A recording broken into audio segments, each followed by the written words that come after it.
order. We'll just give you 30 seconds to find spots. We have a very full agenda today, so we're taking advantage of every minute. And we have today 5 professors from the University of Minnesota. You'll hear why one of them is missing from our first speaker.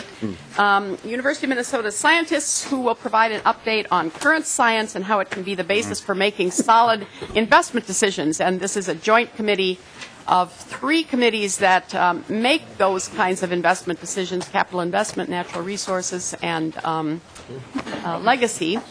But before we get into that subject, I will recognize Representative Wagenius for the purpose of making a very important introduction. Thank you, Representative Hausman. I am thrilled that we have with us today members and officers of the FFA. Welcome. I'm so glad you're here, and we're going to hear from your officers in just a moment. But first, I would like to tell you this is a particularly good day to have you here, because we all recognize that we have one of the best universities in the United States, and we have professors from the university here today to talk to us. And I suspect some of you will go to the university and have some of these professors as your own. With that, I would like to welcome your folks,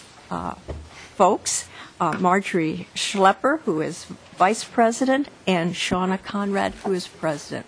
Welcome. Madam Chair, thank you for having us this morning. My name is Shauna Conrad. I'm from the Goodhue FFA chapter and currently serving as a Minnesota FFA State President this year. Among you, there are 30 other Blue Jackets in this room, but only a few of the 9,500 plus FFA members that we have in the state of Minnesota. And there's 500,000 across the nation, and each one of those jackets has a very different story to tell. I didn't grow up living on a farm. I grew up living in town, and my first connection to agriculture came when I joined the FFA as a 7th grader in high school. And ever since then, I've slowly grown a passion for agriculture and am now studying to become an agricultural educator. So there are many different stories in this room, and I know that we would be thrilled to share with you maybe later today. Otherwise, we're going to be back on February 21st for FFA Day at the Capitol. I'm Marjorie Schlepper from the Uppsala FFA chapter, way up by St. Cloud. Some of you know where that's at. I'm serving as the state vice president, as was mentioned earlier. My story, as Shauna said, is a little different. I grew up on a small hobby farm in rural Minnesota. We had dogs, cats, and horses. But my real connection to agriculture came through agricultural education. In 7th grade, when I enrolled in my first ag ed class, that's where I got it. I realized why everything we were learning in the core subjects mattered, why they mattered to me now, and why they would matter to me later on in my career. Agricultural education works very closely with FFA to help prepare students for great careers and to be great citizens, not only in our state but in our country as a whole. I just wanted to remind you, as Shauna said earlier, that if we don't get a chance to chat today, FFA members will be back, FFA members from all across the state, February 21st for FFA Day at the Capitol. Our mission statement is to positively influence the lives of students by developing their potential for 3 things: premier leadership, personal growth, and career success. And FFA is doing that today through agriculture education. We thank you for your support, and we thank you for this opportunity to be here this morning. Thank you once again, Madam Chair. Thank you for being here. I have to say, members and FFA members, I'm from another era. I was born and raised on a farm, and at the time that I was in high school, all of the FFA members were male. So to have a mixed group here. Now, of course, so we couldn't be in the FFA, but I was the FFA sweetheart. It was a very different time. Thank you so much for being here. Thank you.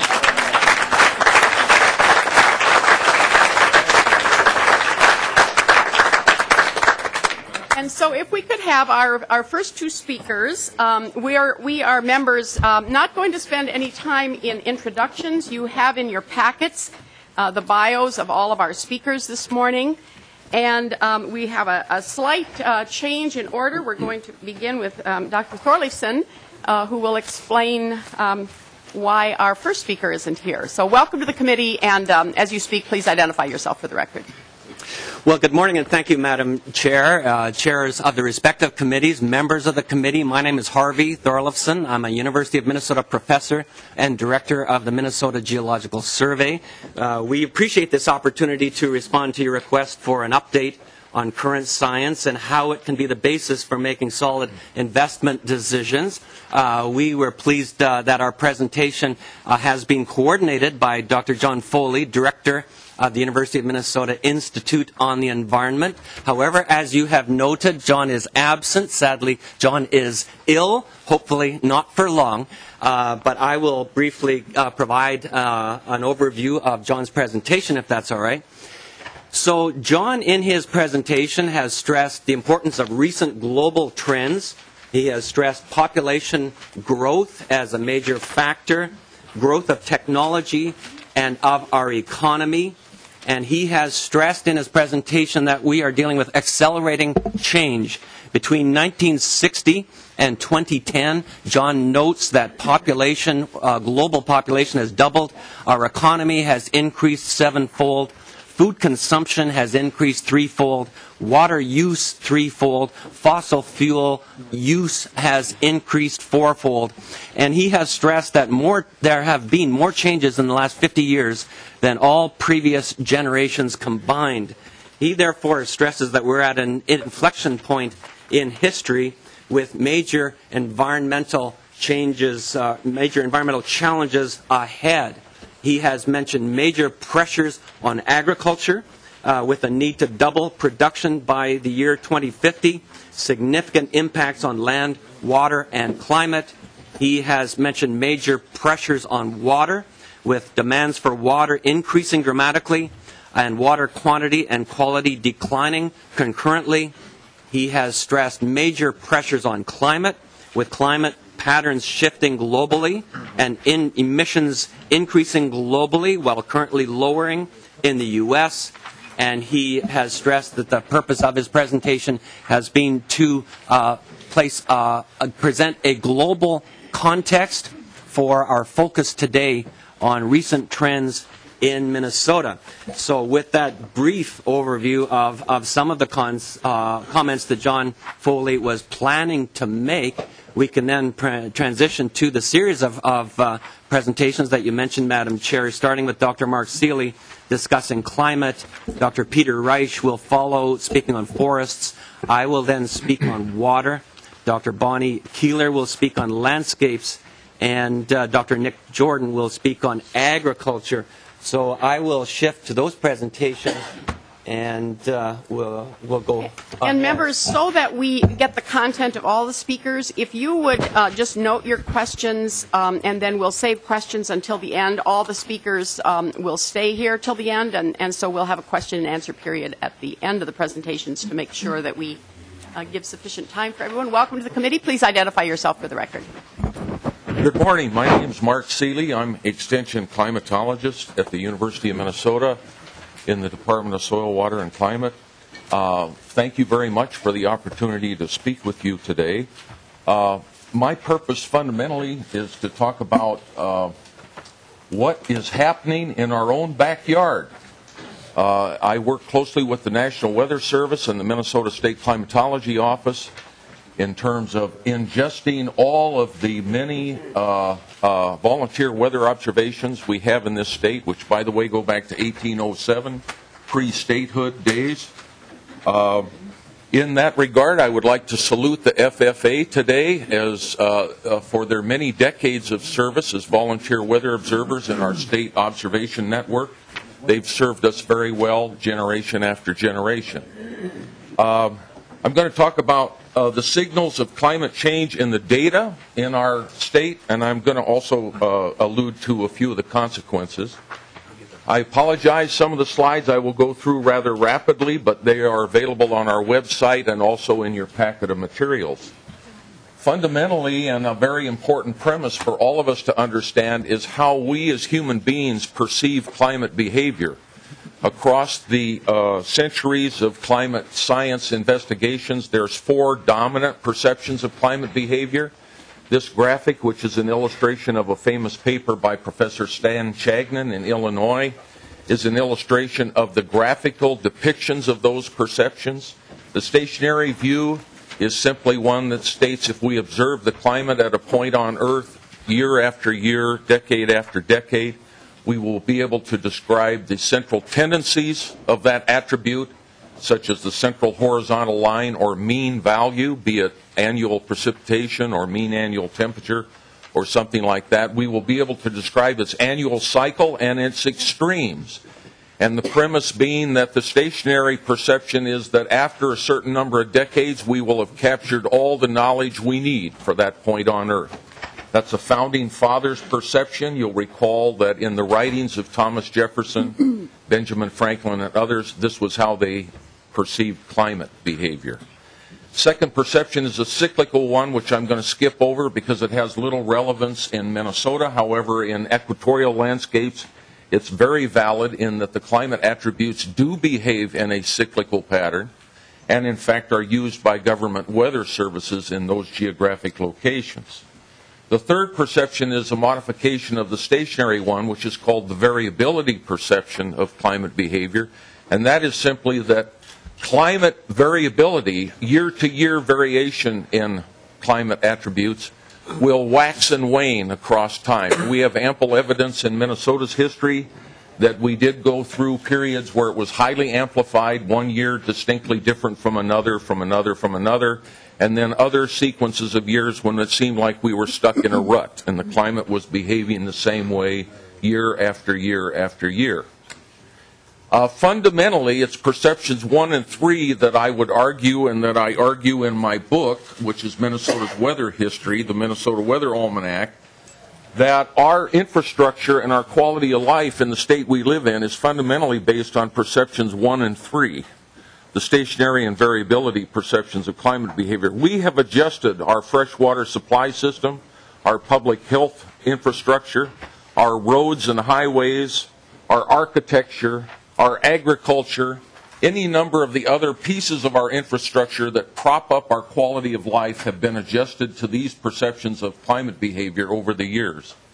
Now, unfortunately, we are in climate number 4, which in the bottom graphic is the trend shift view of climate. That is, the climate now is behaving outside the historical realm that we have observed for over 150 years. It's not only behaving outside the historical realm, but the frequency shifts in some of the extremes are occurring at rates that we have not observed in our climate history. There are 3 attributes of our climate that are changing. Temperature is changing, skewed to the winter season and skewed to the overnight minimum. Water vapor. We are seeing influxes and higher frequency of water vapor in our state's environment, and it's having some consequences.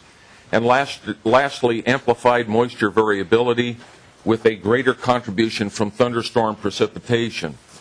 The upward trend in mean annual temperature for the state of Minnesota in aggregate from our 252 long-term weather observation sites shows that in recent decades, the slope of the line upward is more steep than the long-term slope. That is, it's accelerating. We'd also note on the far right end of the graphic that many of our warmest years in history have occurred in recent decades, well above the historic 90th percentile. The seasonality distribution of that temperature change is skewed toward the winter season, as you can see in the upper left graphic. For both persistence and amplitude, the winter season, the season of December, January, and February, has a more pronounced upward temperature signal than the other seasons of the year, albeit the other seasons do show a positive upward slope in the temperature. The new normals, which were released to the public last year, show shifts in the baseline averages location by location around our state. An example from St. Cloud here shows the magnitude of change. These are not the actual normals. These are the changes in the temperature normals, month by month. You'll see the minimum change is entirely positive in St. Cloud, for example. The maximum is slightly mixed in that the month of May was a negative change, but the overall mean change is dominantly positive. This is true for all locations in the state of Minnesota. The other piece I would like you to observe is that the minimum temperature change in the month of January was a +3. That is a remarkable magnitude of change for only 1 decade additional data. That designates a more rapid pace of change. The water vapor signal in our state is depicted here in these graphics that show an upward slope in the occurrence of 70-degree dew points, which in the climate sciences we designate as a tropical air mass. This is an air mass more typical of Cancun, Mexico than Minnesota. Nevertheless, we see the frequency with which this type of air mass visits Minnesota is increasing in frequency both here in the Twin Cities and up at Voyageurs National Park along the Canadian border. The consequence of these high water vapor air masses is that the National Weather Service is more frequently having to issue heat advisories. The combination of temperature and water vapor in the atmosphere achieves or exceeds the 105-degree heat index, which serves as a trigger for the National Weather Service to issue a heat advisory or an excessive heat warning to the public. And you'll see many recent years have seen, in fact, the heat index on July 19th of 2011 was 134 degrees at Moorhead, Minnesota. So if you were an alien spacecraft observing planet Earth at 4 p.m. on July 19th, 2011, the hottest point on planet Earth would have been Moorhead, Minnesota, what we call a singularity in our climate data. The heat waves have, in recent years, been all dew point driven. They have not been, as they were in earlier Minnesota history, driven by ambient temperatures of 110 or 112, but they've been driven by high dew points. Lastly, the amplified precipitation signal is depicted here in the aggregate of annual precipitation in the state of Minnesota. Once again, clustered on the far right side of this graphic are all the years where we exceeded the 75th percentile in terms of the population of the data, with the all-time wettest year in Minnesota history being the year of 2010. Our normals have shifted upward in average annual precipitation, in some cases by 20 to 30% over what they once were. And more importantly, as designated by many climate scientists, including those from the Intergovernmental Panel on Climate Change, all the geographic regions on the world map in the lower illustration there that have a blue plus sign have all seen a higher fraction of their annual precipitation come from thunderstorms. The recurrence intervals for intense thunderstorm precipitation have all increased in frequency, and our PCA, Department of Agriculture, and DNR and others all await the new hydrologic manual that's due out later this year for Minnesota to show an increased frequency in recurrence of intense precipitation. We've had 3 1,000-year floods in southern Minnesota since the year 2004 as an illustration of that. We also have seen drought. Thunderstorms infer high spatial or geographic distribution and disparity. We have had severe to extreme droughts surface somewhere on the Minnesota landscape every summer since 2007. So for 8 consecutive years, somewhere in Minnesota has had to cope with severe to extreme drought. Consequences, and I apologize, this cannot be a comprehensive list, but consequences play out in a variety of ways in the changes in these climate attributes. We do have longer growing seasons. We have had changes in our plant hardiness zones. We see shorter duration. Our lakes and soils are frozen in the wintertime.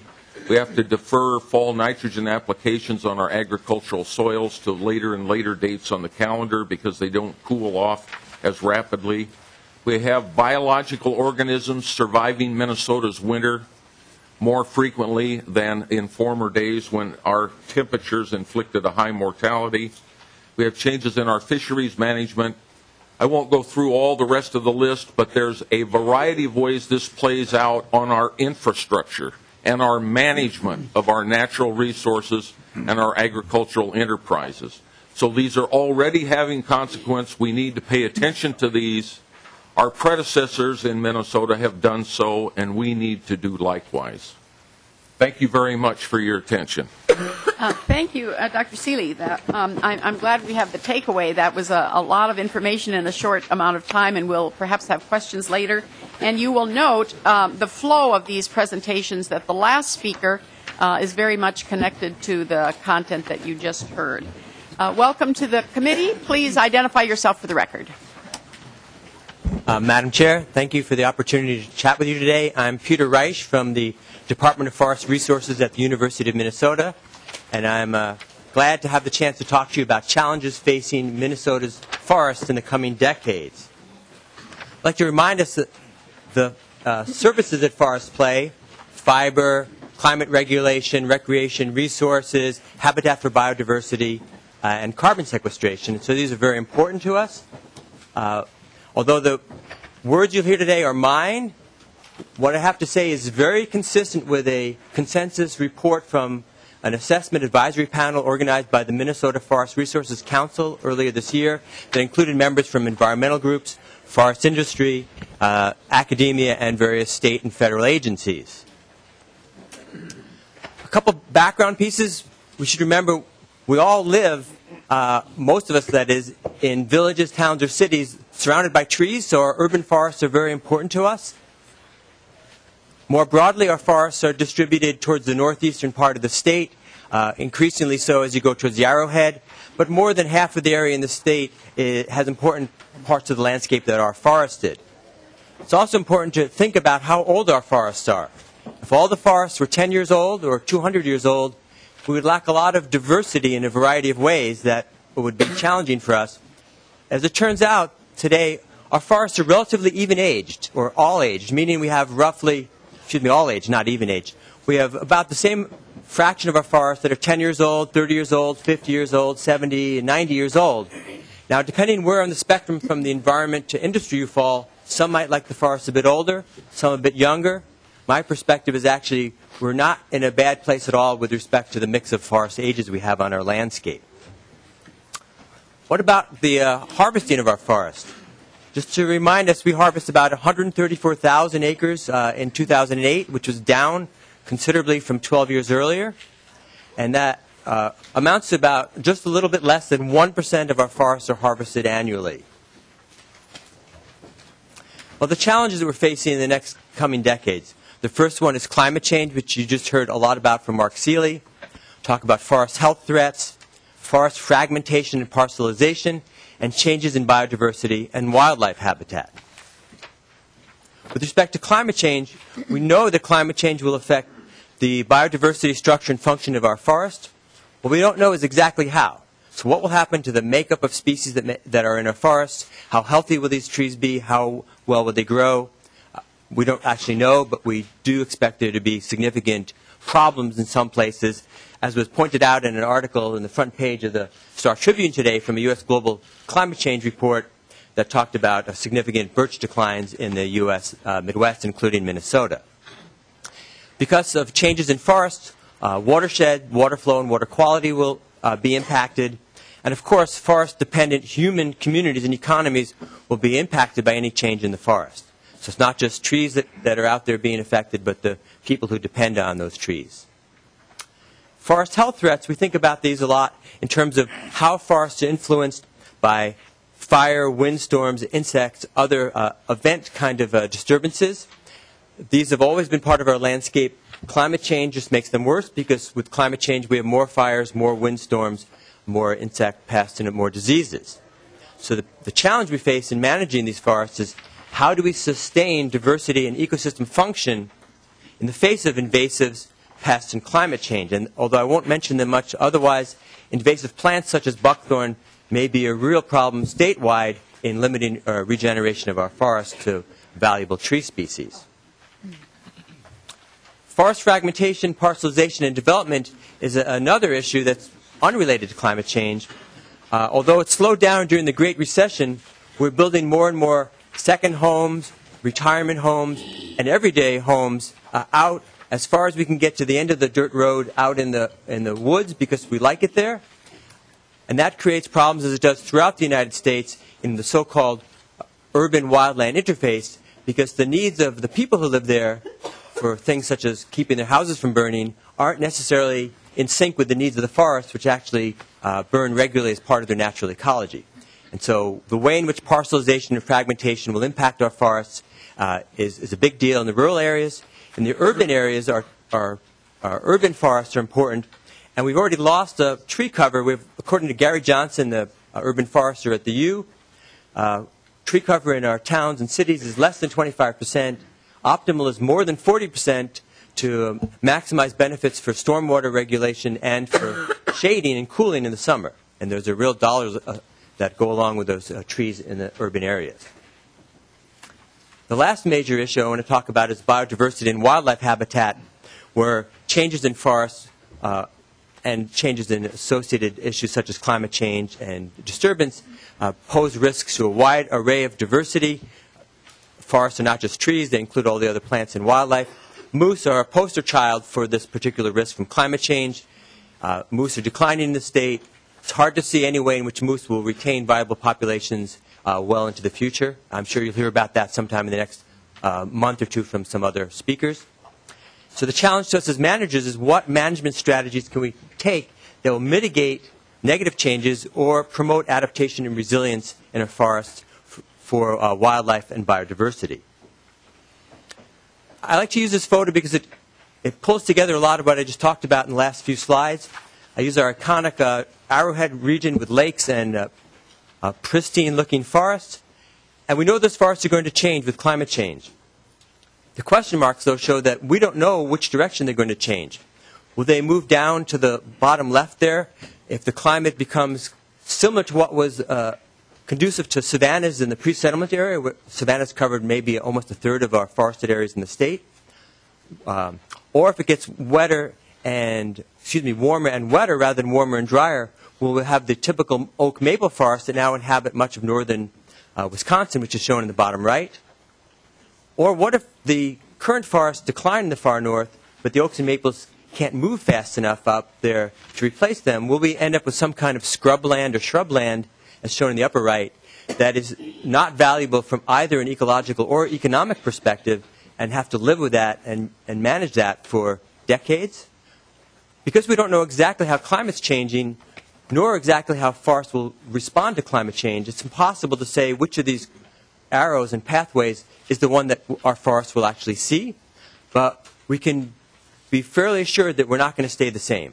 And so uncertainty is a challenge as well. How do you manage our forests in the face of considerable uncertainty? Just a couple pictures to demonstrate some of these. As Mark Seeley pointed out, climate change is extremes. It's not just being a little warmer on average. We're going to have more heat waves, more floods, more droughts.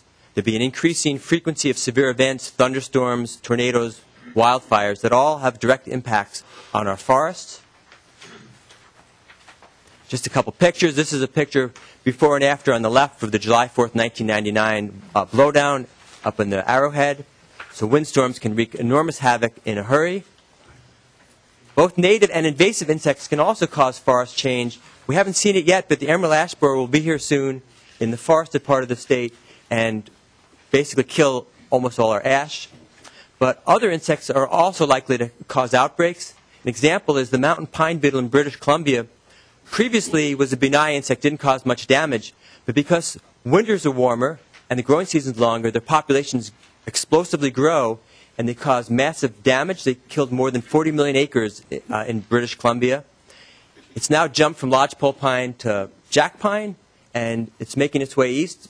We don't know when it would get to Minnesota, but it probably will eventually. So mountain pine beetle, emerald ash borer, there are many other insects that are probably going to have important effects on our forests in a warmer world. And fire. We all know fire is important. Fire was part of our heritage in these fire-adapted northern forests. Just like with Goldilocks in the Three Bears, we need fire to be just right.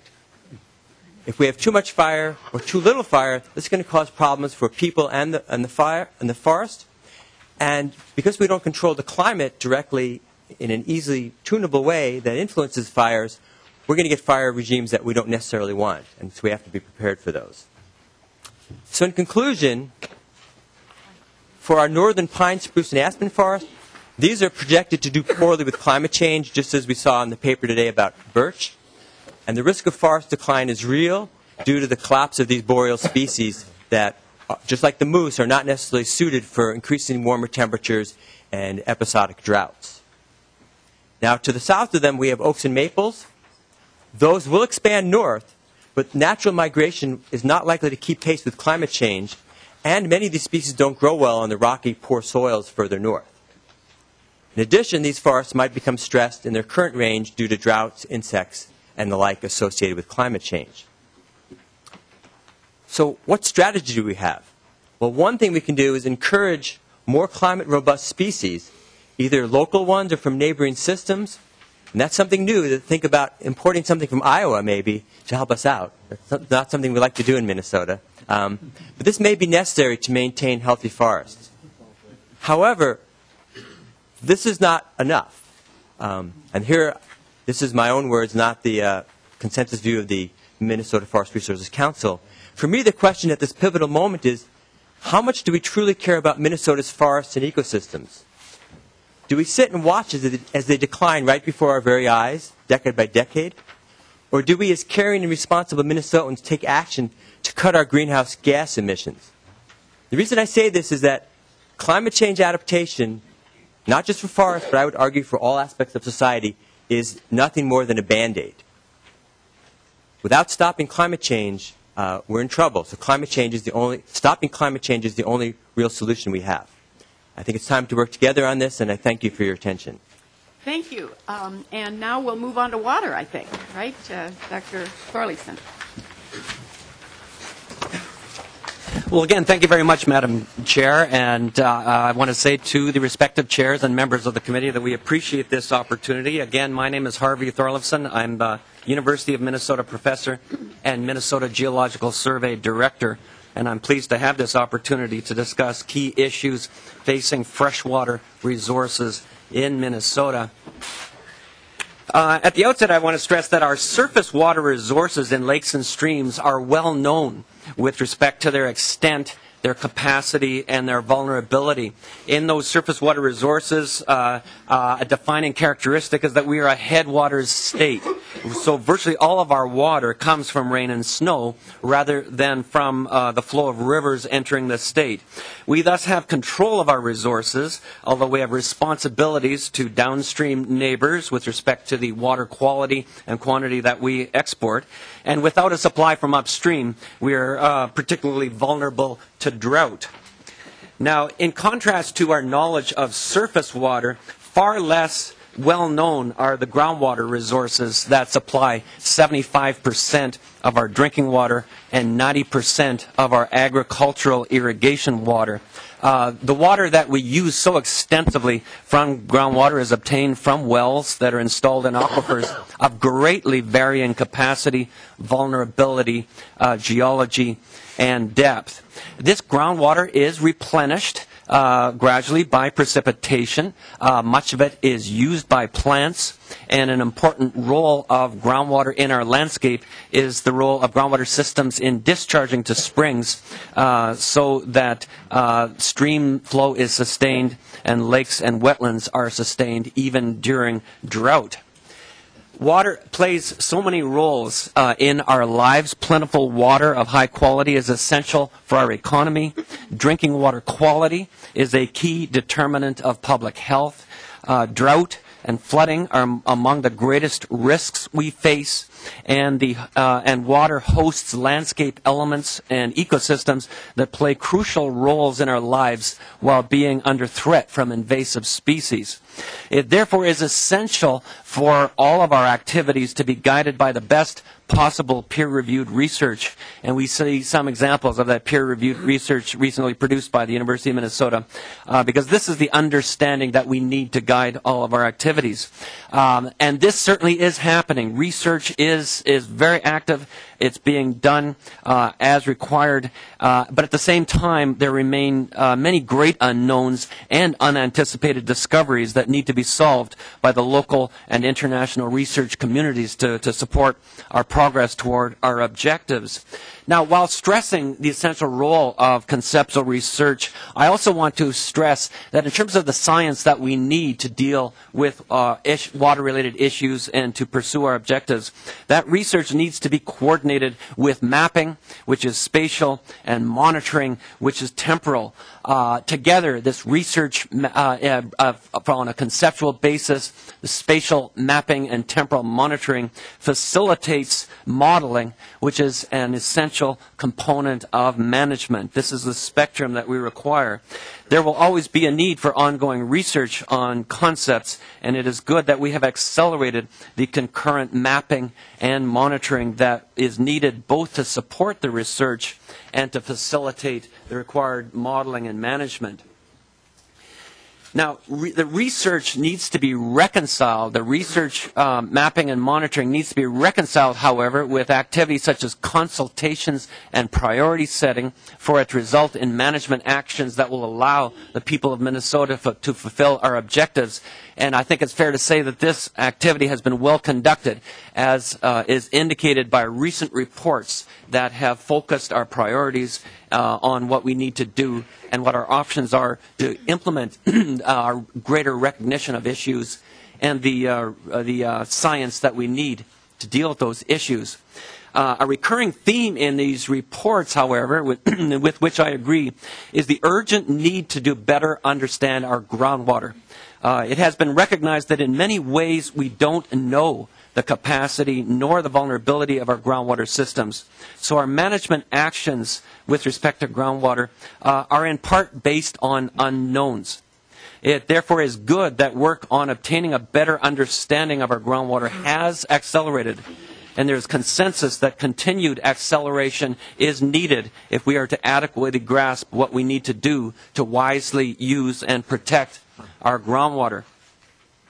So having reviewed that background, I now want to focus on an overview of the point I was asked to address, which is what are the issues that are facing freshwater resources in the state of Minnesota. And I believe those issues were very well summarized in the 2011 Sustainability Framework, which was commissioned by the 2009 legislature and authored by a team led by the U Water Resources Center under the coordination of Professor Deb Swackhammer.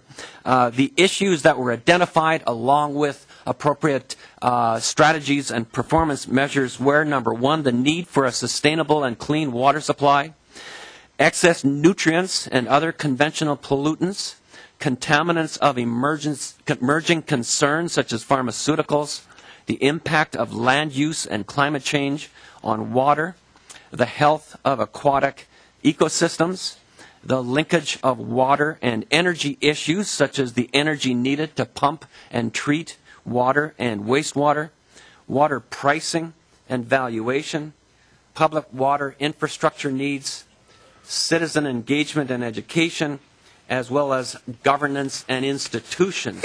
It's a broad array of intertwined issues, and it's pleasing that there is excellent progress underway on the activity that's required to deal with these issues. But of course, what we're focusing on today is much remains to be done. And I'll finish with two examples from that list. First, I want to mention the threat posed by aquatic invasive species. It's an example of a rapidly emerging issue. These species, for example, relate to ballast water in the Great Lakes or migration of species, for example, upstream in the Mississippi. As you know, better knowledge and swift action are required to curb their spread and to minimize their harmful effects. And finally, with respect to the science agenda that has been so well defined and that we need to continue to accelerate with respect to groundwater, increased monitoring is needed, increased research is needed, and I would like to focus on the County Geologic Atlas program. We're focusing our efforts on the mapping that is needed. This is the a program coordinated by the Minnesota Geological Survey and the DNR. And the reason why there is a focus on this program is because there has been, over the past decade or so much rapid progress in science, in technology, and data availability. And because of that progress, coincident with the increased need to better manage groundwater, we now have an opportunity to significantly improve our understanding of groundwater, in part through the production of atlases. These county geologic atlases are multi-layered databases and maps that provide information needed to facilitate sustainable management of groundwater resources.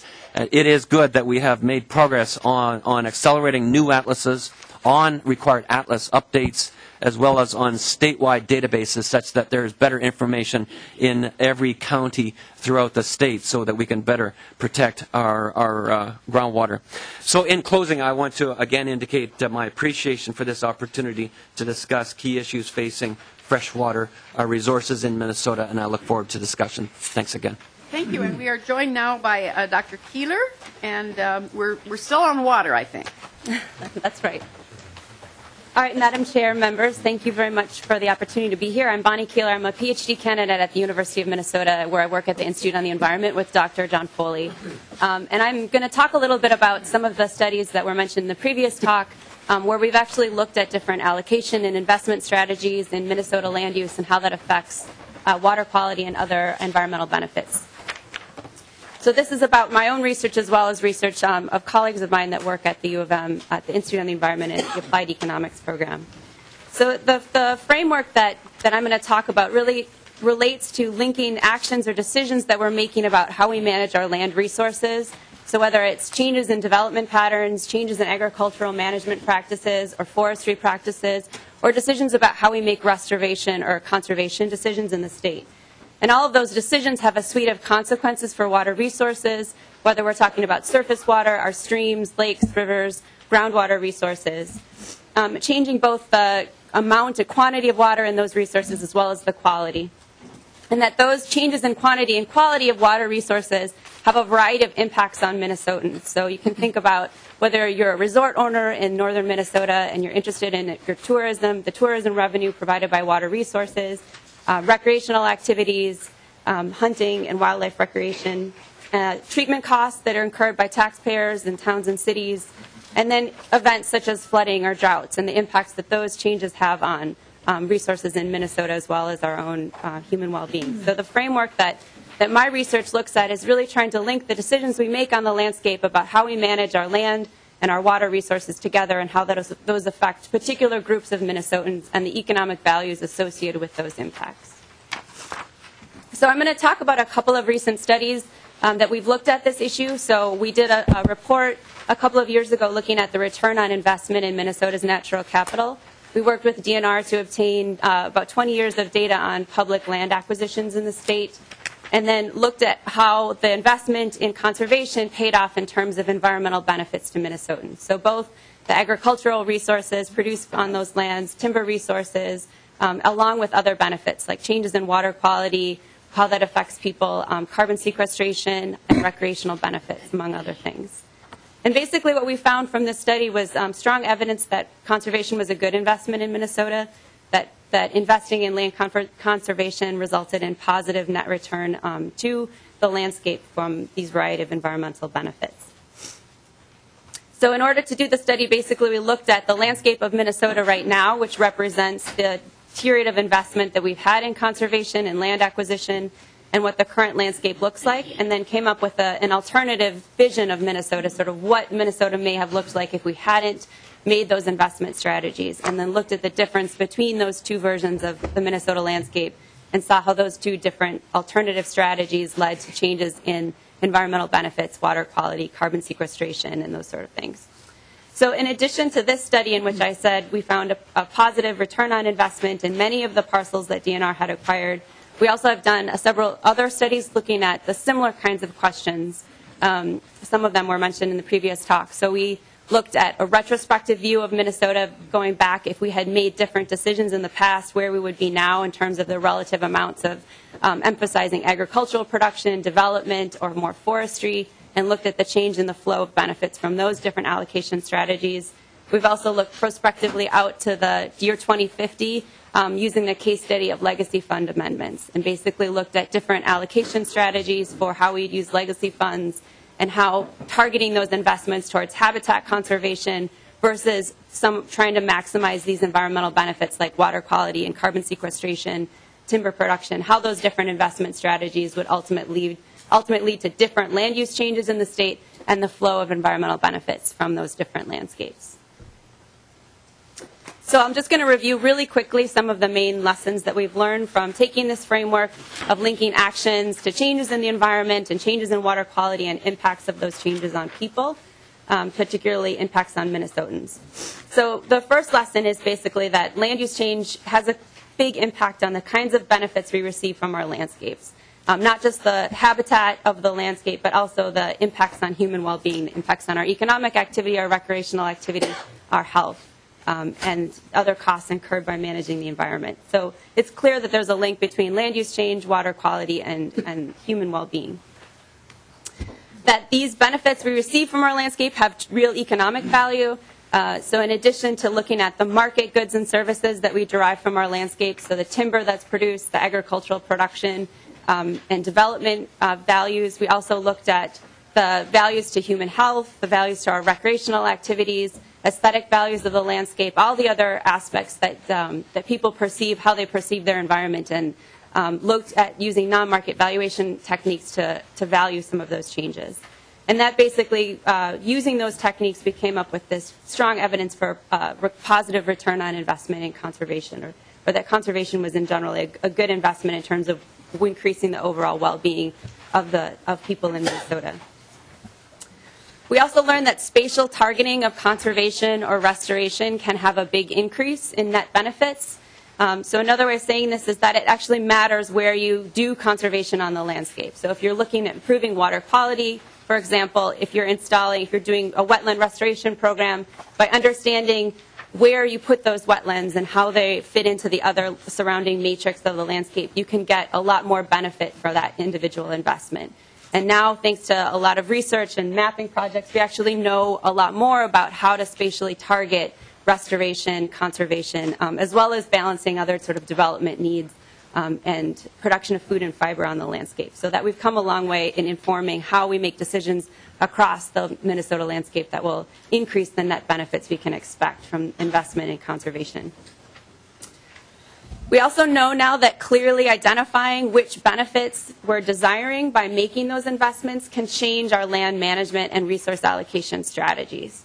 So, for example, if you're interested in improving groundwater quality and reducing nitrate contamination of groundwater, we have a better idea of where to target those investments in the state. And you might actually target those conservation investments or management changes in different areas of the state than, let's say, if you wanted to try and increase lake clarity for recreational purposes. Or if you want to reduce loads to the Mississippi River that ends up in the Gulf of Mexico. So there are a variety of different water quality related goals that you may have in trying to increase either health or recreational activities or groundwater contamination. And so we're starting to understand how you might manage the landscapes differently depending on the benefits that you're trying to receive from those investments. So we've come a long way in identifying those. And I think the other main point is that the studies that we've done have basically shown that without really sacrificing a lot of economic gain in the state, we could probably increase net benefits to the environment and to society by just using our resources a little bit more efficiently. So there's some studies that we've done that illustrate sort of alternative ways in which we could manage our land resources and how that could lead to greater environmental benefits as well as net economic gain to the landscape. And that's all I have, and I'm happy to take questions. And one final speaker, Dr. Nick Jordan, and then we'll get to questions. I was sort of intrigued by the last comment of Dr. Keeler. I'd love to know what some of those alternatives are. That's the slide we didn't quite get to yet. So Pardon me. Welcome to the committee. Good morning. Thank you. Good morning. I'm Nick Jordan. I'm a professor of agronomy and plant genetics at the St. Paul campus of the U of M. And I would like to speak this morning in response to what John Foley would have pointed out to us about agriculture, which is that the challenge is to really substantially increase the total productivity of agriculture in the coming decades, while also taking good care of our resources of land and soil and water. And there are some emerging opportunities to do exactly that. And this is what I would like to highlight in my time with you this morning. And so this is what we're referring to by the idea of win-win innovations. So we have a tremendously efficient and productive agriculture in Minnesota at the moment. But there are ways in which it could be even more so. And the fundamental strategy that we think can organize and drive a lot of the change that we need is to add several different kinds of crop plants to our current agriculture, which is dominated by summer annual crops, in other words, things like corn and soybeans that are grown during the summertime. And we feel that this shift in the way that we farm, this fundamental shift in the way that we farm, could, on the one hand, provide a lot of new economic opportunities for farmers and landowners in rural communities, and then provide a great deal of benefit for the rest of the state of Minnesota. To give you a sense of what we're sort of talking about here, the illustration on this slide is a visualization of a landscape in central Iowa that shows this mix of perennial crops and winter annual crops being added to a typical Iowa landscape dominated by corn and soybeans at the moment. So I want to say a little bit about the two sort of ingredients of this new agriculture. First of all, perennial crops.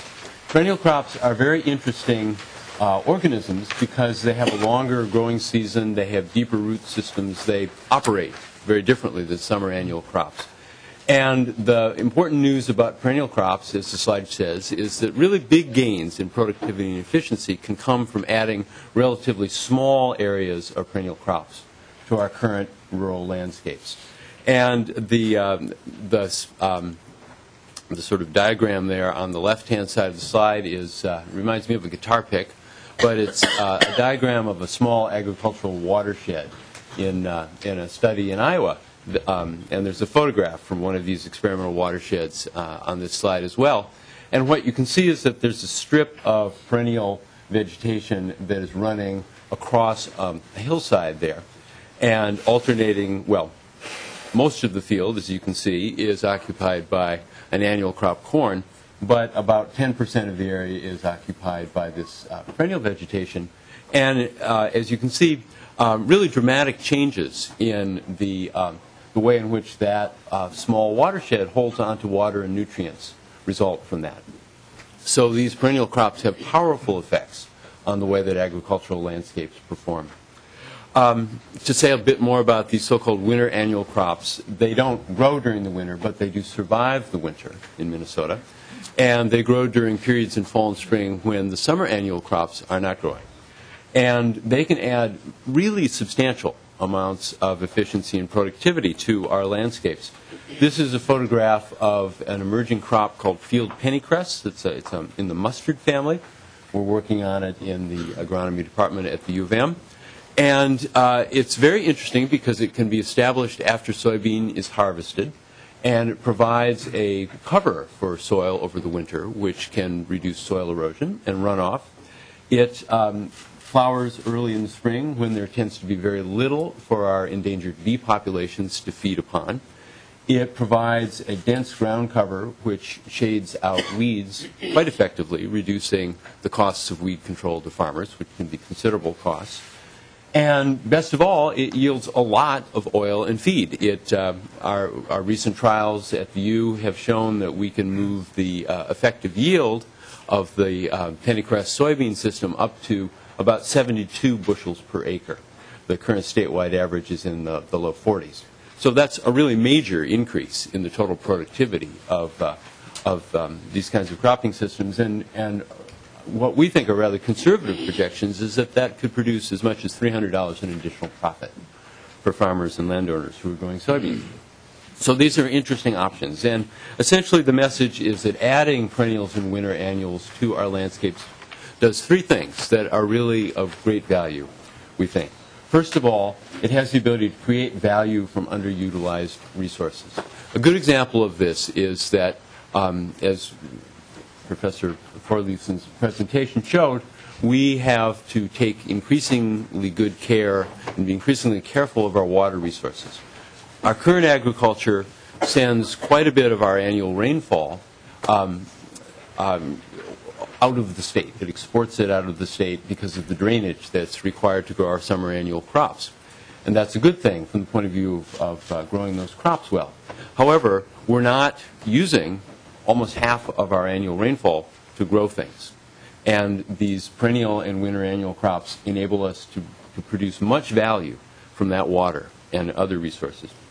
As well, these new crops, these perennials and winter annuals, have a lot of spin-off benefits. For example, I mentioned how the pennycress is capable of providing nectar and pollen for our endangered pollinators, our vitally important endangered pollinators. That's a good example of that.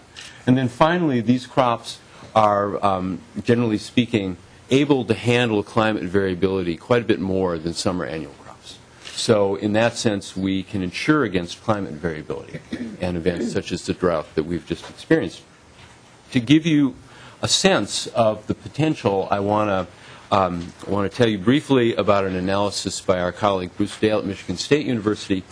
The scenario that he explored was a shifting of agricultural land use in the core 250 million acres that we use currently for export agriculture in the U.S.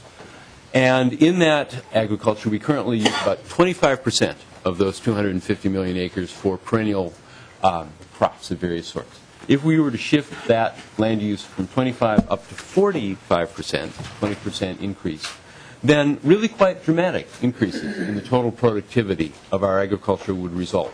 First of all, we would not be growing less of our vitally important summer annual crops. We would be producing much more biofuel, potentially about 80% of the gasoline that we produce from imported petroleum. We would gain lots of spin-off benefits in terms of soil, water, and wildlife. And we would also, I don't know how I left it off the slide, but we would also reduce total U.S. greenhouse gas emissions by about 10%. So that's a big bundle of benefits we would submit for a relatively small land use change. Finally, I'd like to speak very briefly about how do we get there from here. And essentially, there are very interesting emerging technologies. You see in this diagram something called Apex, which is an emerging technique for adding considerable value to currently low-value biomass feedstocks, things like corn stalks, by increasing the availability of the sugars in those materials, which then makes them useful directly as a high-quality animal feed. You'll see that there's an arrow flowing from this biomass processing depot there to ruminant animals. They also are high-value feedstock for bioenergy production. And this AFEX process, we think, is very well suited for locally owned, for example, by farmer cooperatives like our ethanol plants, facilities that would add value to these materials from perennial cropping systems and enable that value to be captured in rural communities. And this is the sort of comprehensive approach to creating these economic opportunities, or in fact, seizing these economic opportunities that we think are important to realize the possibilities in this new approach to agriculture. So thank you very much, and we'll look forward to our discussion. And so, Dr. Jordan, in a sense, the previous speakers, starting with Dr. Seeley, talked about climate changes.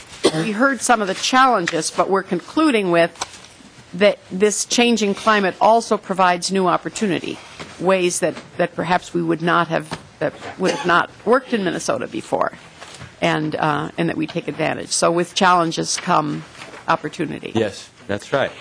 I think we're ready to go into questions, unless Dr. Thorleifson, do you have any concluding comments? Then Representative Carlson, question. Yeah, Madam Chair, and my questions of Dr. Jordan.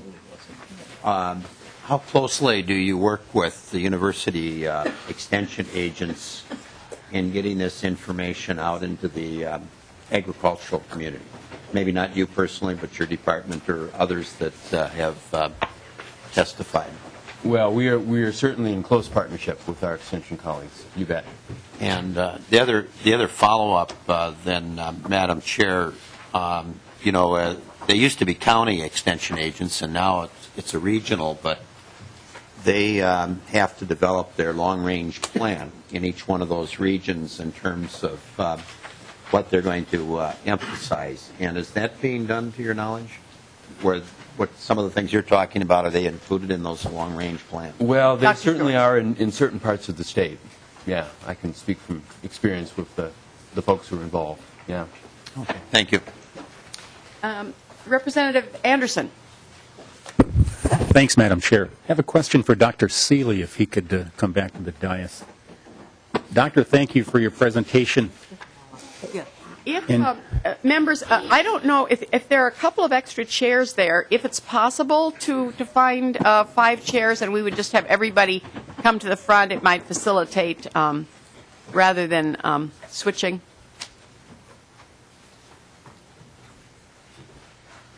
If there's probably a page chair there too if we needed to use it.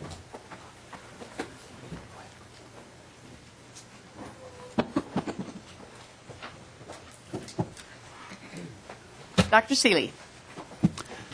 Thanks, Madam Chair. Again, Dr. Seeley, thanks for your presentation. Your numbers indicate something may be happening. But I just have to ask you, you say your records go back about 150 years, and some would say that's kind of a snippet in time compared to the number of years that the Earth has been around and ice ages, things like that. How would you answer that question about is this a long enough time period to really make the judgments that some people are making about climate change? Dr. Seeley. Very good question. The judgments we're making about climate change and its consequences are in the context of where we are now in terms of the structures of our society, our quality of life, the things we count on. We can find evidence in paleo records, that is, records that predate our instrumental records, that the behavior of the climate system over this part of the North American landscape has been drastically different. Extremes have been even more so, and periods of, we can go back in time and find evidence for all kinds of behaviors that are outside the realm of what our instruments show. But the fact of the matter is that as we've evolved here since the state was settled, and the behavior of our climate we've measured, and we've taken great care in documenting and quality controlling those records and going back and correcting small issues of time of observation and exposure of the instruments and a whole variety of other things. We've taken great care there for the quality and integrity of our records. And the behaviors we are seeing in these records in the last 2 or 3 decades, as I said earlier, are outside the realm of what we have measured historically. And the pace of change in our measurements is outside the realm of what we have measured historically. I think what's more important for us is temporal context. What we have to cope with, what we have to adjust to, is a pace of change more rapid than our predecessors had to cope with in this state. And in fact, it's having impacts on our infrastructure. So if we want to continue to live in a manner that we have grown accustomed, and we want generations that follow us to have the same opportunities and enjoy the same environment, we absolutely have to acknowledge this and make adjustments for it. So I think that's the more important question that I'm trying to address when I talk to people as yourselves, because we do need to understand what's going on and how it's affecting our people and how it's affecting our resources. Follow-up, Representative Anderson? No, thank you. I have Con Mahoney, Earl McDonald. Representative Con. Yes. Madam Chairman, and I think maybe to all of the speakers, you all kind of talked about the need for information, but I never heard you mention one of the things which I've always thought has been the best state repository of information, and that's the MinGeo system. And is all of this information, what used to be called LIMIC, and it's now, I think it's called MinGeo, it may have changed again, but, and one of the things I'm interested in is issues like water resources and water depth and changes go into that system also, and is do people use that in your research, and are we keeping up to date on getting information into that system? And there might be several responses to that. I'd just invite anyone to respond who might. Dr. Thorleyson? Well, I can respond briefly. I agree it's an important point, Representative Kahn, in terms of coordination and efficiency, and we certainly do work with the systems you referred to, and really we're taking advantage of technology to make our information more and more accessible, not only through those mechanisms, but of course, most importantly, getting that information out to users such as landowners and county staff. So yes, we do work with those arrangements. I would add that in the Department of Soil, Water, and Climate, we too work with those. We make great use watershed by watershed in terms of the flow measurements, many of which on our watersheds go back several decades, the flow volume measurements. We also make use of the digitized soil surveys, and of course we now make use in a gridded manner to our state climate database, where we not only take the individual site locations, but we grid them so that we have more even spatial description of what's going on in the state. And all of that is encompassed in this overall data management system that's evolved over our lifetime.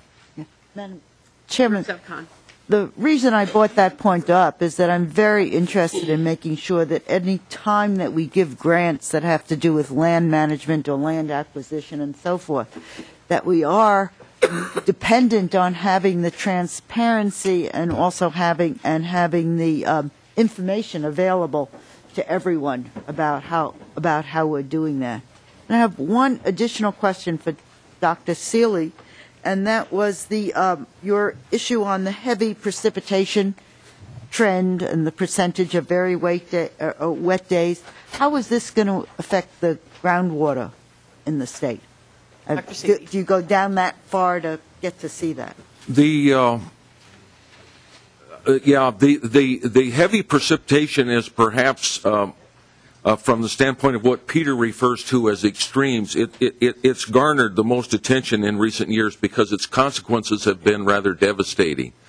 We have had, I showed you 3 1,000-year floods using current statistics. Now, I don't know if the statistical approaches with the new manual will change, but still we're talking about unprecedented frequencies of very heavy events. Many of those, though, problematically translate into issues related to runoff, not groundwater. We have our watershed discharge has been remarkable. For example, this year on the St. Louis River in Carleton County, the storm of June that devastated that area of the state produced the all-time highest volumetric discharge on the St. Louis River. And yet, as we migrated deeper into this year of widespread drought in Minnesota, where we had 55 counties declared for federal drought disaster, we find that the volumetric flow on the St. Louis River in October was one of the lowest of all time. So here in 1 year's time, we capture the extreme volumetric measurements for one of our watersheds.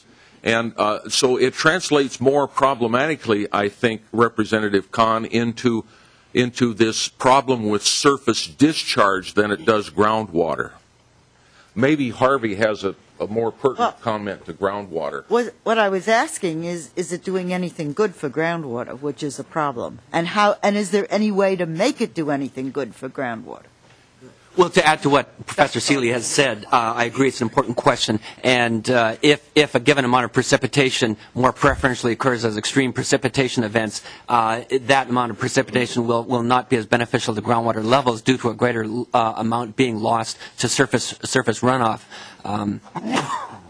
But I think the answer then, I'm sorry, and I'll stop there. The answer then is how can we change that surface runoff to be something beneficial to something we're also having a problem with, groundwater. And on that point, Representative Khan, keeping water on the land, slowing the drainage is beneficial to groundwater recharge. And so if in any circumstances, and in particular in the case of more extreme precipitation events, holding water on the land is beneficial to groundwater recharge, which is so crucial to sustaining our groundwater pumping.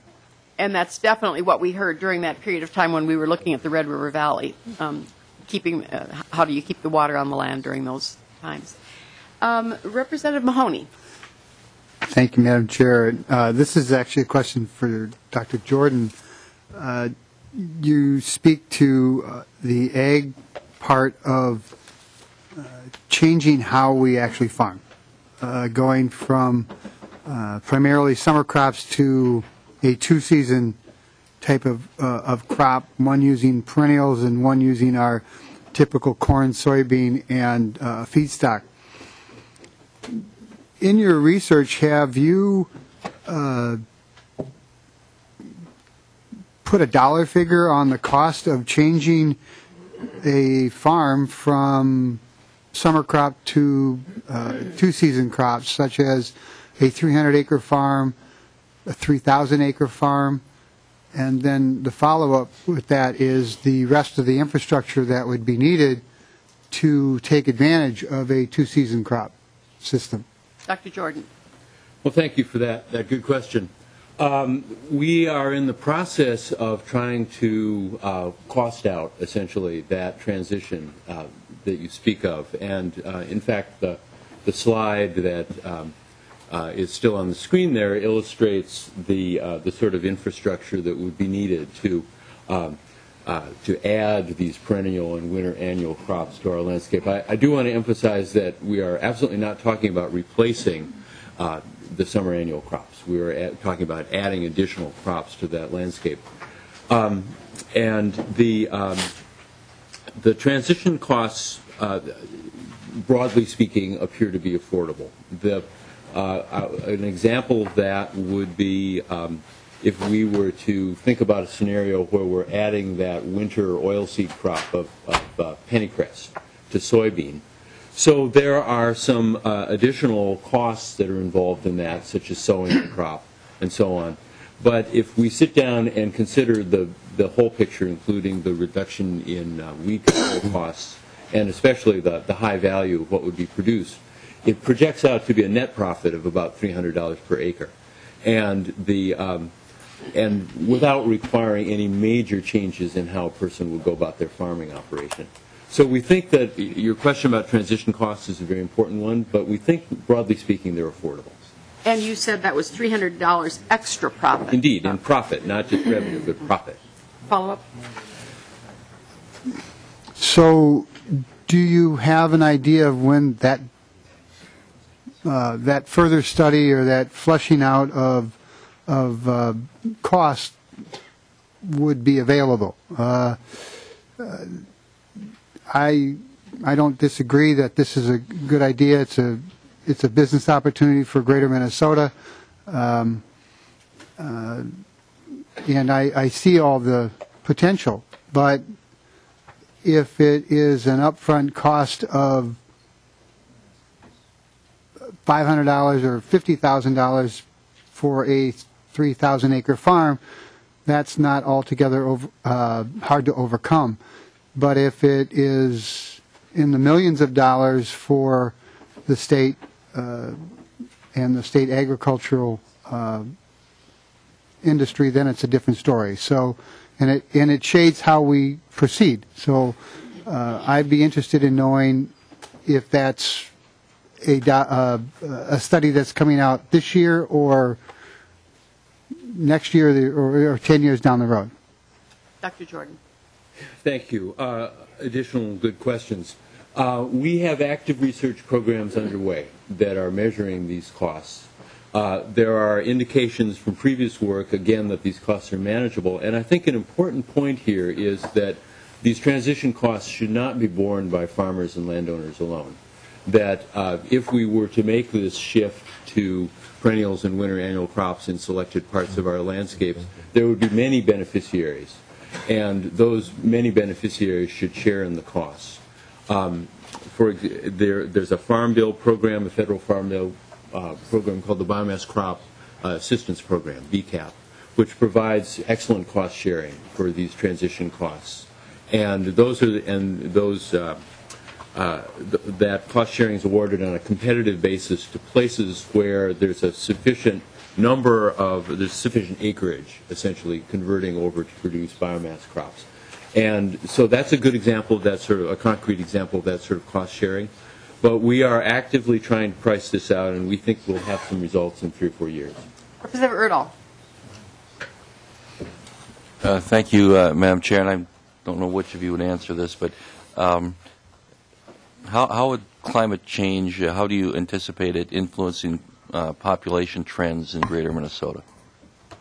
Population trends in greater Minnesota. It's a whole new direction. None of our speakers will. None of us seem to want to answer this because it's a very challenging question because it depends on how climate change influences things such as agriculture and forestry and the vitality of local communities, which requires understanding not only natural science and agricultural science, but social science and economics. And so I think the short answer is none of us really know the answer to that question. But that doesn't mean it's not a great question. It just means we need to put our thinking caps on to figure out what this all means for the future of our small communities scattered throughout the state. And maybe a different discipline in the academic world, too. Follow up? Representative McDonald. Thank you, Madam Chairman. My question is for Peter Reich. In your testimony regarding the challenges facing our Minnesota forest, you mentioned that in regards to climate change, we really don't know what changes we'll have on our forest. And then you also said there's great uncertainty, so we're not aware of what changes will happen. And there's an uncertainty on how we manage those. So if we don't really know what climate change will have on our forest, and we're uncertain exactly what to do to our forest, is it possible that in an attempt to so-called halt climate change in our forest, we will alter our forest in a way that will have dire consequences? Short of stopping the forest fragmentation, parcelization, which we need because of our growing population. As another slide indicates that our food production is up 3 times. So I wonder what recommendations you are giving us or have in lieu of your testimony. Dr. Reich. Thanks for the question. There are kind of 2 parts to that. I'll focus on the first one about uncertainty. We shouldn't confuse uncertainty about the magnitude of change with uncertainty about the direction of change. There's no doubt among the scientific community that it is getting warmer. And so as greenhouse gas emissions continue, as concentrations continue to rise, there's little doubt that the planet will warm. What's uncertain is how fast.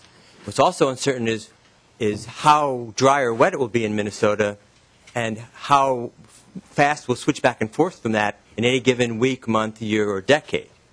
And so I think there's no doubt that at the southern fringe of the boreal forest, which is where the forests in northern Minnesota are, that those forests are likely to face enormous challenges to their sustained productivity because of climate change. And so if we didn't know whether it was going to get hotter or colder, then yes, making any kind of climate-related modification of our management might be unwise because we'd really be totally guessing. But since we know the direction, I think it's more a question of how do we take the information we have and try to modify our behavior in a timely way to try to get out in front of the change so that we don't face a forest that in 20 years or 40 years or 60 years all of a sudden is falling apart in front of us and we haven't anticipated that and tried to manage for a forest that would be healthy in that time frame. Representative Falk. Madam Chairman? Sorry, follow-up? Follow-up, thank you. Okay. Well, I appreciate the science of that, Mr. Reich, but when you say in your testimony that there's uncertainty, we really don't know what climate change will have to our forest, how can you say it could decline right before our eyes? You're contradicting yourself. When on one side you're saying we don't know what the changes are, it's too uncertain, and yet we possibly could see it decline right before our eyes. So I'm perplexed in your testimony, and because you're a professor, I find that you're probably very an expert in your field. And being just a photographer, I want to educate myself. But when you contradict yourself, it leaves me perplexed. Can you please explain? Yes, thank you for the follow-up question. I'll try to give an example that helps clarify that. If you smoke or I smoke, there's actually no predictive information there about whether I'm likely to get cancer. Because there's great uncertainty about whether smoking influences the health of any individual person. Yet we can predict that for the population as a whole, a lot more people get cancer. So it's that kind of uncertainty. There's uncertainty about whether a given patch of forest will be influenced and how it will be influenced, but that doesn't mean we can't predict with some degree of confidence the overall direction in which the forest will go in the future, given that we know the overall direction of climate, and we know the overall direction of the response to those kinds of climate shifts. Now, it doesn't mean that we know for certain that the forests will fall apart or when they'll fall apart, but that's the best guess we can make at the moment.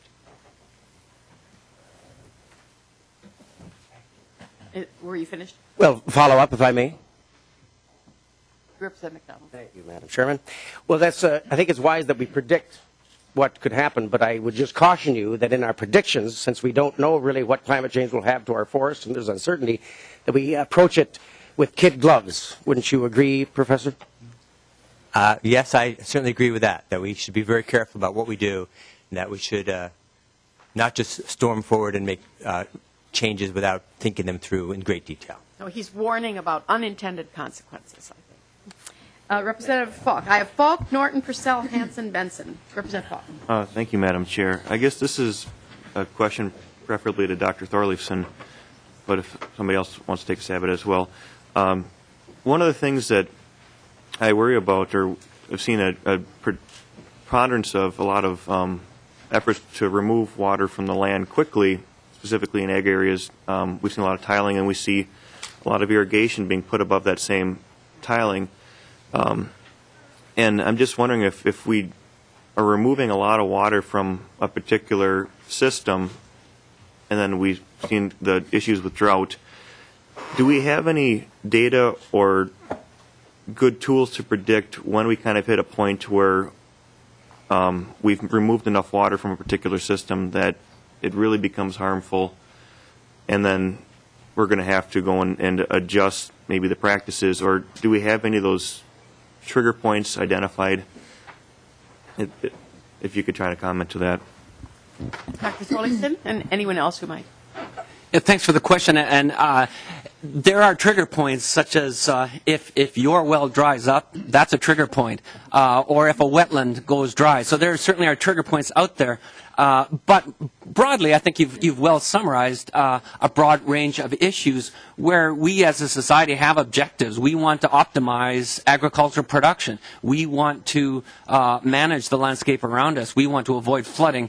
And so, yes, drainage has many benefits. Yes, drainage can reduce groundwater recharge. So I think what we are all working together to do is to assemble the information, identify the options such that we can progressively make better informed, wiser decisions on enjoying the benefits of drainage where that is what we pursue, and at the same time seize the opportunities to encourage groundwater recharge, which is essential such that our pumping can be sustained where those opportunities present themselves, and such that the net benefit is in favor of groundwater recharge.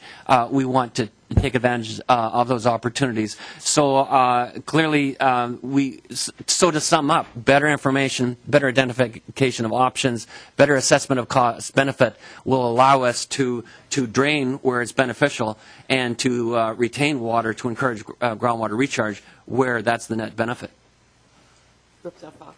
Thank you, Madam Chair. Thank you for that. I guess, do we have any idea of when we may hit like that perfect storm point where we're removing water so rapidly, we're withdrawing more from the aquifers, and we don't know when how quickly it's being recharged? Do we see kind of that confluence of events, and how long do we have any idea to predict that we have? Is it years, decades, centuries to continue on a particular path, or do we just have no idea what scope of time we're dealing with as to how quickly we're withdrawing water from aquifers and how quickly we're replenishing it. Dr. Solis. I think the answer is there isn't a perfect storm, and there won't be a point at which the system as a whole has reached that critical point. What we are seeing are groundwater levels declining in some areas. Clearly, if you live on White Bear Lake, from your perspective, you've reached the critical point. And so what we are all striving to do is to identify sustainable pumping levels, and at the same time recognize that even if you have achieved what you thought was a sustainable pumping level, and for example stable groundwater levels, progressively we recognize the impact of pumping on groundwater discharge to springs. And so my response is that there isn't that clear turning point unless it's your well or your lake that has been impacted. And what we're seeing instead are broad effects that in some cases are deleterious, and a recognition that we need to better plan our pumping. As our population increases, as our use of increases, increases, we need to plan for the long term on the basis of a much better understanding of the groundwater systems based on mapping and monitoring and modeling, as I stressed. And so I think, again, the response to the question is that the effects are broad and diffuse, and whether the crisis is today or 30 years from now is greatly variable. Representative Norton. Thank you, Madam Chair. And this is perhaps a little different type of question. I have two, and I think one might be a little tongue-in-cheek, so bear with me. First, I want to thank you for being here. This has been very informative, and one of my goals, and I've never served on these particular committees that are here, so this is fascinating and new information for me. But as a legislator, it's my hope that we can do a better job of using research, and particularly our assets here at the university, and thank you for each of your perspectives here, that we can use it in forming our policy in a better way. So maybe my tongue-in-cheek question is this.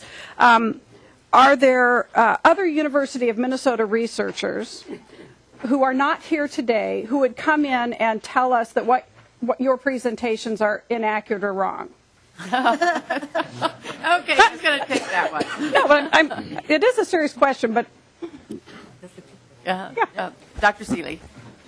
Thank you for that question. I chair the College of Agriculture, Food, and Natural Resource Sciences, which some of you know is the St. Paul campus Civic Engagement Committee. We that work for you as public servants at your land-grant university take our citizenship very seriously. And speaking for the committee and in turn for the faculty of this group, I can emphatically say that we would all relish an opportunity to enhance your knowledge base on any decisions that you make as a legislator.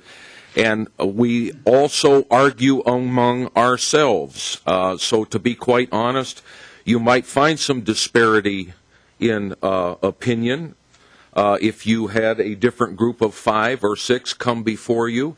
But it would probably be over the, shall we say, uncertain knowledge. We have both knowledge of high certainty and knowledge of uncertainty. We're exploring everything that we see that is important to our scientific disciplines, and we try to translate that into something that is applicable to the state of Minnesota where we live, because we relish our home just as you do. So I would say that you would find cooperation if you invited any member of our faculty to come before your committee or visit with you individually. I have Purcell, Hansen, Benson, Clark, and Swedzinski. We are going to run over just a little bit because I would like to get to your questions, but very, very briefly. Representative Norton. Thank you. So the second part, which isn't tongue-in-cheek, had to do with Dr. Keeler and Dr. Jordan's presentations. I think there's maybe I understood those a little better than some of the others. What else are you doing besides coming to talk to us today, which is great. What other venues are you using to help take this research out into the community? And I heard DNR mentioned and extension. Are those the primary sources? Are there other things that you do to help move this so that the politicians don't sit and argue about whether something is real or not real, but as you develop and find this research, how do you get it out so change is made outside of the legislative process? Well, I'll speak briefly to Dr. that. Jordan. We are committed to working very, very hard on commercialization and enterprise development. One of the weaknesses, I think, of agricultural research has been that the land-grant colleges of agriculture have identified new things that could be grown in a state, but have not worked on the absolutely crucial issue of how do farmers and landowners may add to their livelihood from growing those new crops. So we work very hard on that commercialization and enterprise development aspect of it, and are attempting to develop a model that could be used throughout the Midwest to take that more seriously. It's been it's a crucial issue. So that would be our principal vehicle, rather than attempting any sort of putting the information out there and assuming folks will do something with it. And I hear Representative Norton as encouraging that. Madam Chair, thanks for the opportunity. I'll just comment on a couple of things. So I've been part of a variety of workshops that we've had at the University of Minnesota, where we brought in people from DNR, from MPCA, from some of the lead environmental NGOs in the state, as well as other decision makers, and talked about particular issues such as, well, how do we manage water resources? How do we put values on water quality for Minnesota? And so trying to network with some of those key individuals to get the message and the research we're doing out. I will say there's lots of room for improvement in general with academia and trying to get our word out. We're very good at communicating to other scientists, but not as good necessarily with the general public. But our lab has talked with reporters from the Star Tribune about some of the work that we're doing. I gave a talk at DNR a month ago as part of their science engagement series. So I think we're working on it, but there's room for improvement. Representative Purcell. Thank you, Madam Chair. I just want to offer my thanks to you, too, and the positive approach on this, what you said earlier about challenges as opportunities. I think that's a good takeaway message here. I think this would be, I believe, for Dr. Seeley, but you take it as you wish.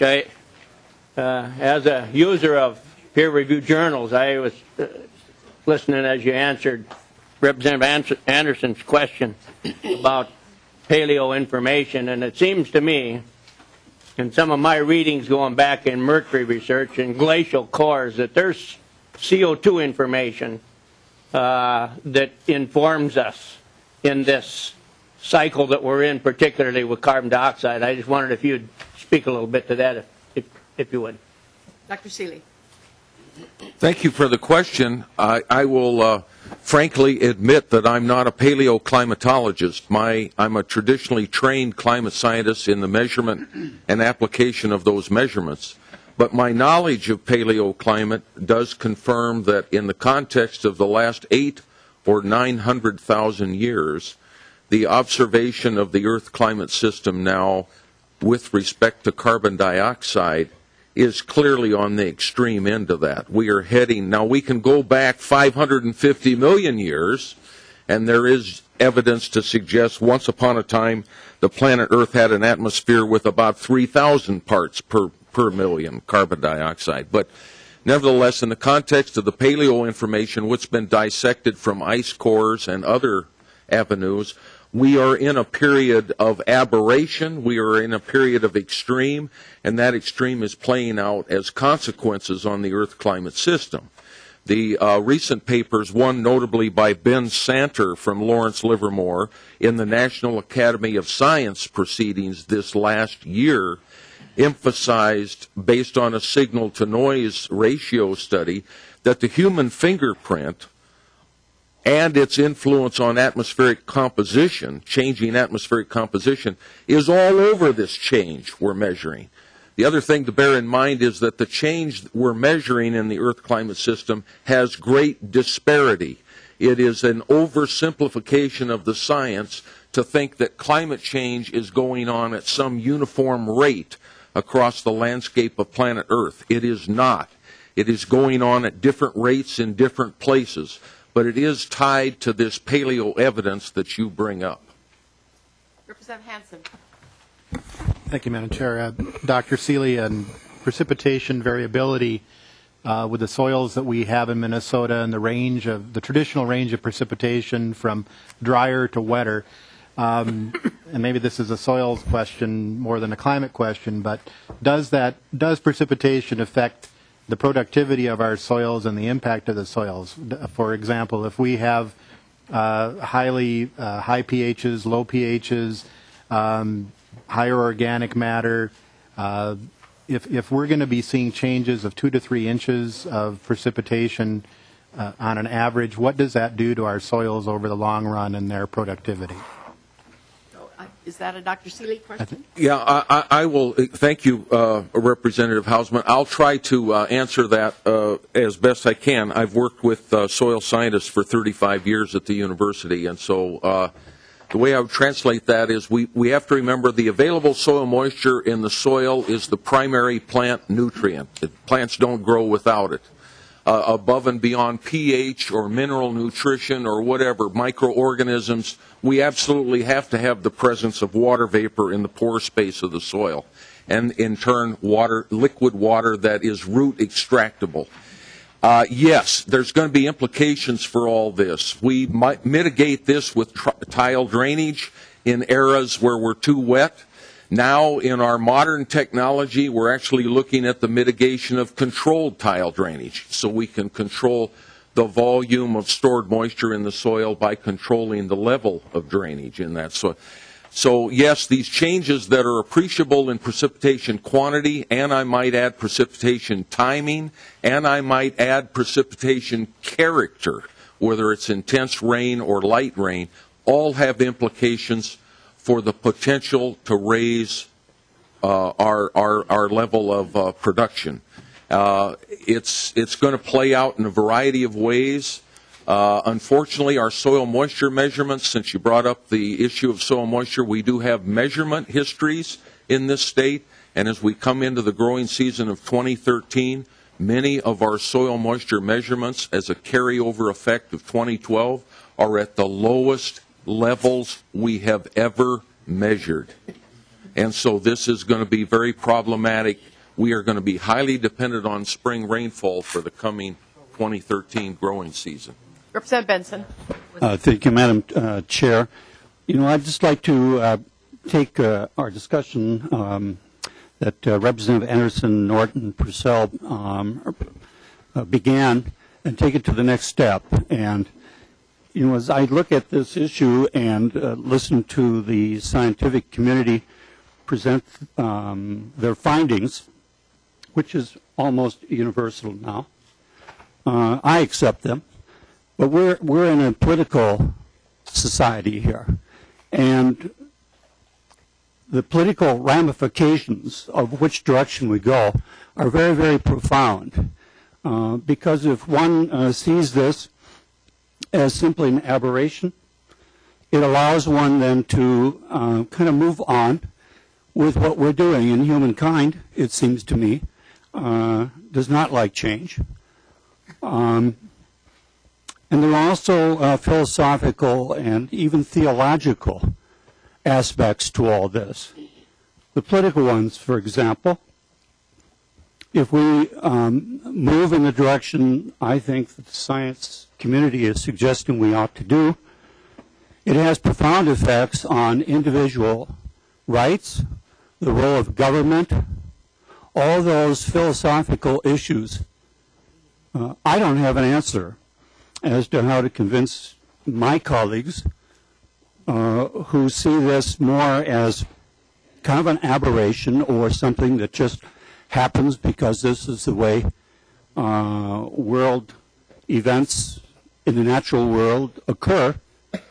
I'm not sure this is a question for our scientists here today, but I'd be curious if they have any suggestion is how we can move this discussion towards making political decisions based on the science, rather than philosophical arguments about the role of government, how large it is, or even theological questions about whether this is simply something that is to happen and that we all must somehow accept it.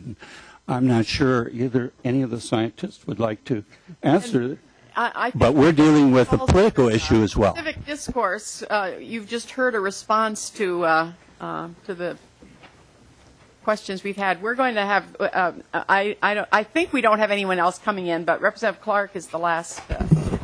Right, and thank you, Madam Chair. And I'll just put the question on the table. Basically, I appreciate this presentation so much.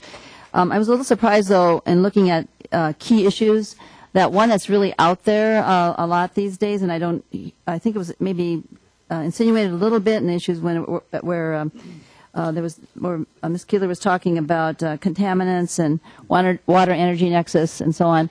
But one of the things that's certainly facing policymakers here is the whole issue of fracking and the relation of fracking to water contamination, both deep water and freshwater. And I know there's no time to answer that, but I'd just like to put it out there. Maybe sometime in the future we could have some discussion about that, because both actual fracking and the use of Minnesota sands and so on that are related to that are, I think, we have a lot of questions about contamination of water, and I just didn't hear that come up in any way, so I wanted to just put that out there. So those last two were comments. I think we'll give an opportunity for a closing statement for anyone, of some concluding thought, if anyone has one. Well, I just want to again say that we appreciate this opportunity. It's our role to assist everyone in society. We scientists are very good at jumping past what we know and focusing on what we don't know. But I think we're all scientists in our own way. We all have knowledge that's relevant, and I think we're all in this together, working hard to make the right decisions. And I think that's what you asked us for, and we appreciate the opportunity. It was, the complete picture was very, very helpful. We thank you very much for your time, and members for your attention. Meeting is adjourned.